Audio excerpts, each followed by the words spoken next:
Welcome to the Art Studios with Mrs. Perna and Mrs. DeGroot.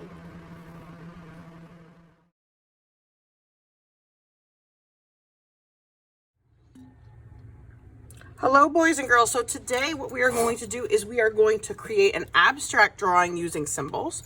So we are going to create our work inspired by the art of Klee, and we are going to hide a peace sign, a heart, and a person in here, but we want to change the look of it. Now you don't want them to be super close together.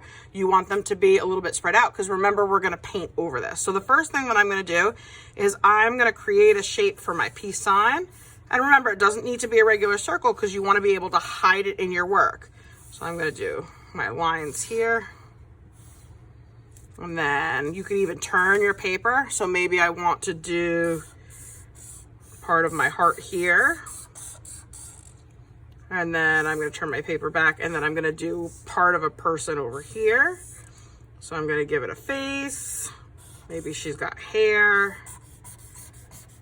And that's all I'm going to do for my person. Give her some eyes. Okay. And then, so now I have my heart that's abstracted. I have my peace sign and I have my person.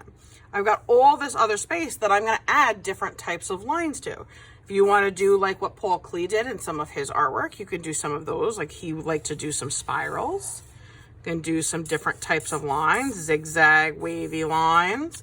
You could always turn your paper some more, but I'm not doing things that are really teeny tiny like this because otherwise I'm not going to be able to paint that. So I want to make sure that I'm doing big lines, big shapes, so that this way I can paint them. I can even hide a couple shapes in my peace sign and my heart. So what happens is those shapes begin to get hidden. I'm going to do a couple more over here. And then once I fill up that paper, I'm going to take my black paint and I'm just going to go over those lines. And then once they dry, I'm going to color it in. So remember, you're not scooping up the paint. Just need to dip your brush in. I'd start at the top and then I'm going to go over those lines. Okay, and you can even go over them twice so you get a nice dark line. Here's that small shape that I did. See, if I start to color that, you won't see the shape. That's why you need your lines to be nice and big. You need your shapes to be nice and big. I'm going to do my top part here.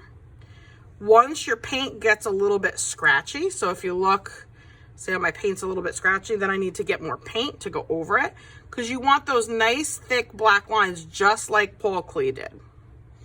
I'm going to go over those. And if you want it even darker, you go over it a second time.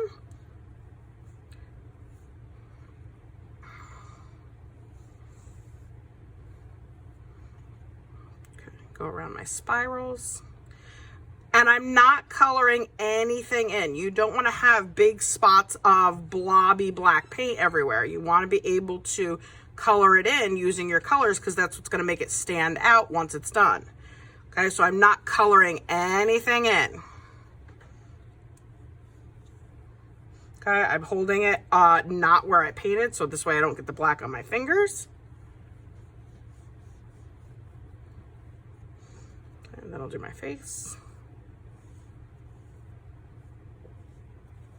Okay, and then you could even go over some of your lines again to make them nice and dark so that this way they're filled in. Then we're going to let that dry and we're going to paint, we're going to color that in using different types of crayons. Okay.